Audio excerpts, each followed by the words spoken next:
Hey, so it's been a while since my last video. Lots of stuff has happened, including me catching every sickness known to man, mental health issues, my laptop's fan breaking, just genuinely being unmotivated, and a $700 loss that turned into a panic attack which nearly made me delete the entire channel. Been a very wacky ride, fellas. But I'm back and feeling a little better, and I'm ready to record this script that I made about 2 weeks ago. Today I'm going to be talking about a fan game which some of you may or may not have heard of before. It's called Five Nights for 39. If you don't know or can't remember this game, it was probably one of the greatest FNaF parody games of all time. That is until Week with the Griffins comes out. But anyway, I don't want to hold you guys and gals for too long now. I also just can't think of anything else for the intro, but that's besides the point. Sit back and relax while I talk to you all about Five Nights with 39, the shitpost of a FNaF fan game. When jumping into this game, I wasn't really expecting an in-depth story. I mean, to be honest, I didn't really expect a story at all, but to my surprise, they actually have an ongoing story in the anniversary version of the game. In the extras menu, there is a big explanation on the story, which I won't read from because it's really long. You play as Sam Clydeson, who has recently had to go through the loss of his child. A robot by the name 39, who is the animatronic you go against in the game, hears about this news and decides to pretend he was the one that killed your kid by putting it out in the newspaper somehow. However, he didn't actually kill the kid. His reasoning for doing this is because he feels alone being stuck inside of an abandoned pizzeria. Sam decides to show up and just kind of sits there in the office. 39 doesn't like the booping and all and is starting to get a little fed up with Sam. On the last night, 39 is happy that you're finally leaving, but instead you show up again for night 6, where you catch him doing... What? Is that thing still on? I can't show this. It's censored, but I can't show this. 39 realizes that you're still there and that you've caught him beating it, and he's pretty pissed about it. However, once leaving the building, you post the video of him beating his schmeat online for thousands of people to watch, including Markiplier. After that, he tells you that he wasn't the one who killed your kid in the first place and that he only said it to get you to come to the building and possibly become 39's friend. You show up for a 7th night, but at a really bad point in time. This is where the trigger stuff comes in, so you might want to skip if you want. 39 has completely lost it. He's been alone for so long. A video of him having alone time got uploaded online, and to top it all off, he's now getting replaced with a better version of himself sometime down the line, making him completely useless. On this night, he plans to with a gun, but it turns out that the clip that the plushie gave him was empty. 39 goes on a full panic attack, and it only gets worse when he realizes that you, the asshole that's been terrorizing him for 6 nights, has shown up again for another night. After hunting you down with no mercy, he decides to tell you what he wanted from you in the first place, for you to be his friend. You sit silently in agreement and the night ends. On your way out, however, the new 39 animatronic walks in and snaps your neck as you are not authorized to be in the building. The real 39 finds you and is devastated about your death. He's then kicked out of the building, but he doesn't get to bring the plushie with him, the thing that's been his best friend for so long now. Leaving the building, he plans to come back one day and rescue plushie from the new 39, and then the game ends from there. But that's not where the story finishes, because there is another game called 5 Ventures with 39, and a game in the works called 5 Nights with 39 Impurity. I'm not sure what these add to the story, whether it's backstory or continuing from where we left off, or maybe it's not related at all. Either way, I will check them out one day. I might make a video about them, but only time will tell. Now, considering the fact I didn't even think there would be a story in this parody game, it goes pretty deep and seems genuinely really thought out, and I actually can't wait to see how the story will continue.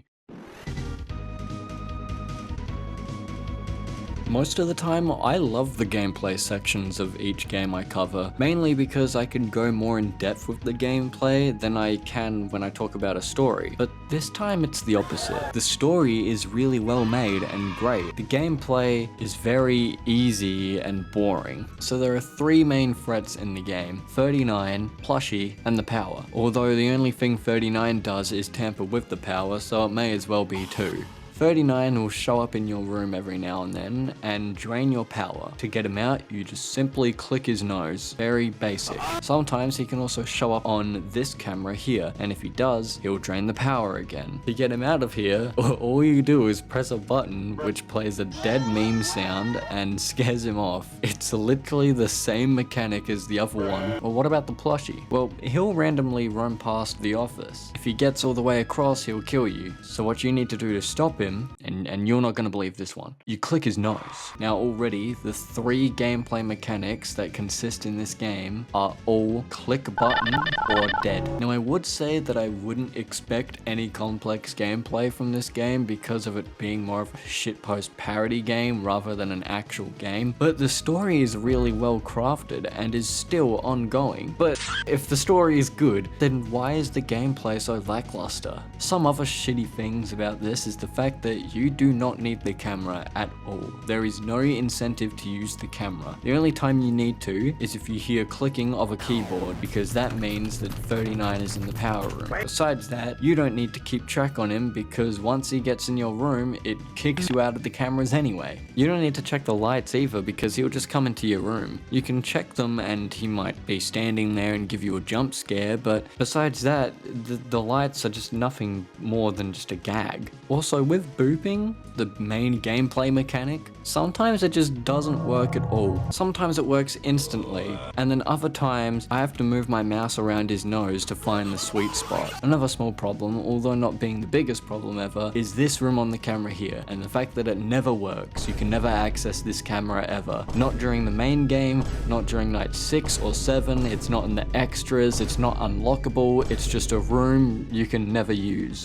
What I do like, however, is the humor. The humor got me pretty good at some points, but that's not gameplay related. That's just charm, I guess. If you can really call a joke about a butt plug charm. Plushie, get me my lube and my butt plug. You have a butt plug? So yeah, I may like the humor, but it doesn't justify the buggy, boring gameplay that this game features. Oh, and one more thing before we continue. The game never tells you, but to use the cameras and actually see them, you have to hold the control key to use a flashlight on the cameras. That's why if you are one of the people that watched Markiplier's playthrough of the game, you never see anything on the cameras.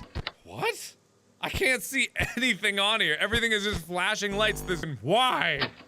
Why am I here? Why can't I see the cameras? I mean, not like it matters because the cameras are useless anyways, but I mean, it would have been nice for him to see the little gag, I guess.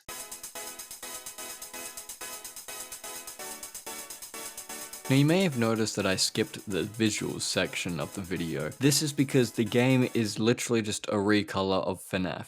39 says it himself, it's a recolor, and the office is ripped from another game that the creator has. I don't know if I'm actually allowed to talk about it because I feel like it'd be a little mean. Anyway, JdnScale time, bring that bad boy in, chuck that game on top, let's see what we get. Oh, 5 out of 10. That's yeah, that's fair to be honest. See, we kicked it off really well with the story that I'm really interested in, but then we moved on to the gameplay. The gameplay was something. And then we finished with the funny humor. The gameplay is the main letdown here, as it's boring, easy, and just not fun. And I know that in some of my videos I've complained about games being too hard, but in a game based inside of one single room, it can be pretty boring. So the challenge needs to be there so you have something to do. So I'm sorry for the other games that I've said that about, besides Submarine Simulator, but I'm not gonna go back and change the review now, because I don't want to do that. Maybe add some more threats or add some more complex things instead of just clicking a nose. It's a pretty funny game and I'd recommend checking it out again if you want to feel that nostalgia wave, or maybe even play it just for the story, but don't expect to have the most fun from the gameplay. So with all that being said, that's all from me. If you've enjoyed the video, then a like and sub would be greatly appreciated. I'd like to quickly mention before you go though that I'm considering streaming, because I think it would be a fun way for us to just all connect with each other and stuff, you know? Although I don't exactly know what I'd stream, so if you have any ideas, let me know, because I think streaming would be a lot of fun. Also a membership. I made the membership like 2 weeks after actually writing the script for this video. The membership is a real thing. There'll be probably something else going more in depth about that, but yeah. Anyway, that's me. That's me done. I'm finished. Thank you for watching, and I hope you have or have had a good morning, evening, or night, whichever one it is for you. And I will see you in the next video. Bye. Alright, get me out of this stupid fuck.